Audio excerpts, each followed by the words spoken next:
Good morning, everyone. Thank you for joining us. I'm Steve. And I'm Scott. And together we're Backyard Musings broadcasting live, Apple Valley, California. Still the Science and Technology channel. Easy for you. As Scott coins it today for our segment, it's the Fantastic Journey, right? Fantastic Voyage. Yeah, for those of you guys that have seen that movie. That was quite a movie back. I think that was in the 60s, I want to say. 60s, maybe early 70s. I don't know. So I got some problems with this, and I'll discuss it when we go through it. Again, we're the messengers, all right? Right. A flexible, semi-autonomous robot could potentially locate disaster victims trapped under rubble. That's good. Yeah. And deliver medication within the human body. This is where it goes off the rails a little bit. Within the human body. We're not just talking about a needle, we're talking about it going inside the body. The Fantastic Voyage. Yeah. Right?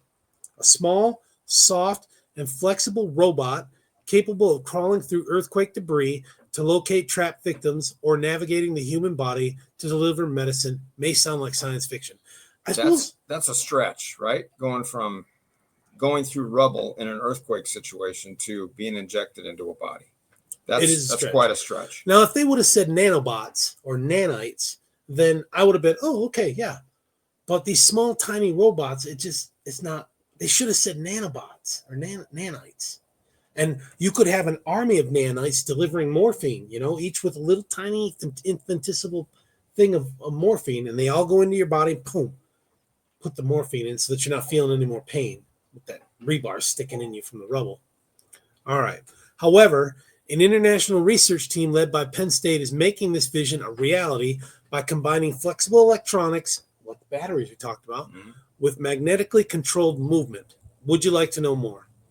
Unlike traditional rigid robots, soft robots are made from the pliable materials that replicate the motions of living organisms.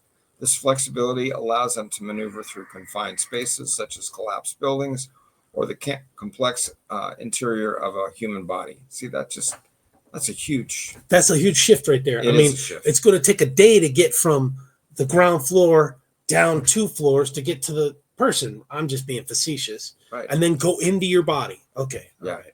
Right. Despite their promise, embedding sensors and electronics into these soft systems has remained a major hurdle, according to Huyan Yu. And I don't know, this is another stretch here. That's his Larry name. Chen, and the James L. Henderson Jr. Memorial Associate Professor of Engineering Science and Mechanics at Penn State. Ooh, that's a long line, yeah. Larry. Okay, Lurie. Quote, the biggest challenge really was to make it smart, said Lurie, co-corresponding author of the team's study published in Nano Micro Letters. See, Nano Micro Letters. See? Right. Quote, for most applications, soft robotics have been a one-way communication system, meaning they rely on external control to navigate through complex environments, okay? Our goal was to integrate smart sensors so these robots could interact with their surroundings and operate with minimal human intervention. A principal factor in making these robots smarter lies in the integration of flexible electronics, which enables their key features. Let me add this. Would you want a nanite that's been crawling through a building, all that debris from the cement and whatever, to enter your body and bring that cement with it? Or would you want to set up a shower station? Without some kind of a shower station? Sterilization? Yeah, it's walking through the rubble, man. No. Put some slippers on it, right? No. And I'm not a germaphobe or you could track in anything. But that's kind of... Especially, they're talking about rubble. Yeah. There's got to be some kind of hygiene involved, right? Yeah. Quote, we wanted to design a system where soft robotics and flexible electronics work together seamlessly, Cheng said. Traditional electronics are rigid, which makes integration difficult. Our solution was to distribute the electronic components in a way that preserves the robot's flexibility while maintaining robust performance. Unquote. Excuse me. Chang and his team shot videos of the robots in action, capturing their dynamic behavior as they crawl and roll into a ball to move along a simple course. Okay, hold on. If you can see these things crawl into a ball, how is it going to fit into your body? Through the nose? Through the nose? Ear? Well, I don't know. That's big, man. If you can see it. Inject it. Like Fantastic Voyage. They shrunk those people down and then and injected them into the yeah. bloodstream. But if you can see them rolling, that's what they said, crawl and roll into a ball. Was it under a magnifying glass? How big I a don't, ball? it seems like I'm shooting holes in this.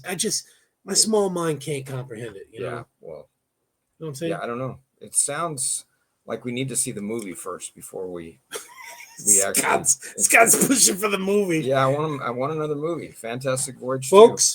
Folks, we need to go back to the original Fantastic Voyage and watch it, so we can get smart on this. Except I think a lot of the people that were in that movie have passed on. Well, that's fine. Yeah, it's still the some theory. good people. Yeah. Right. Where was that? The robots move using hard magnetic materials embedded in their flexible structure, which allows the robots to respond predictably to an external magnetic field. By adjusting the field's strength and direction, researchers can control the robot's movements, such as bending, twisting, or crawling, without onboard power or physical connections, such as wires. A major hurdle in developing this technology was figuring out how to keep the flexible electronics from hindering the robot's movements. Quote, even though we designed electronics to be flexible, their stiffness is still hundreds to thousands of times greater than the soft robotic material. That's according to Cheng. To go on with a quote, to overcome this, we distributed the electronics across the structure, reducing their impact on movement. Another challenge.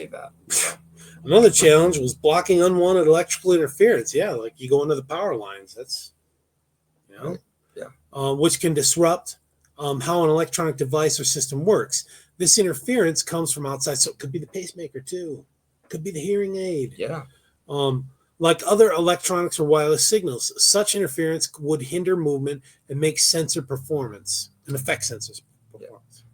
Quote again, magnetic fields are crucial for controlling motion, but they can also disrupt electronic signals, like we're just saying, Cheng noted. Yeah. We had to carefully design the electronic layout to minimize these interactions, ensuring that the sensors remain functional even in the presence of strong magnetic fields, unquote. With the magnetic interference minimized, the robots can be guided remotely using electromagnetic fields or handheld magnets. What are you gonna do? You're gonna hold it over the body, man. Yeah. Come on over here, the back of the head. What the heck? All right. Which limits the human intervention they need. Additionally, integrated sensors allow them to react autonomously to environmental cues. Yeah, go where they need to go. Yep. In search and rescue, for example, they are smart enough to navigate debris by detecting heat or obstacles. Okay. In medical applications, they might respond to pH changes or pressure, ensuring precise drug delivery to accurate sample collection. I don't like that word, might. So what if they get off track and they give somebody that's a lawsuit right there. Yeah, and all of a sudden your left side goes deep numb. Pockets. And it was supposed to be the right side. Yeah, that could be tough. I know we're shooting holes in this, but it's cutting edge. Let's just see what happens. We need more. Yeah, we'd like to hear from Dr. Cheng. Yeah. Larry. The next step for Lurie's team is to refine the technology for such applications, including creating a robot pill. One of the most fascinating, a pill of nanites. One of the most fascinating potential applications is in implantable medical devices, said co-author Sakwon Huang, associate professor at the Graduate School of Converging Science and Technology, Korea University. Quote, we're working on miniaturizing the system to make it suitable for biomedical use.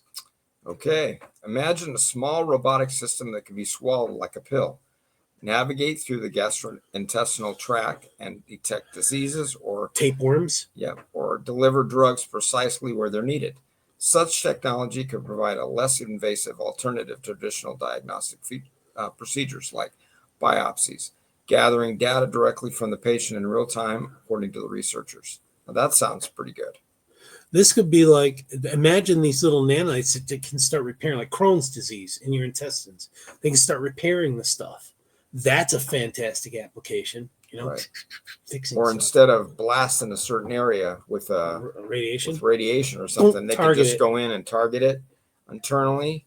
Yeah, that sounds really cool.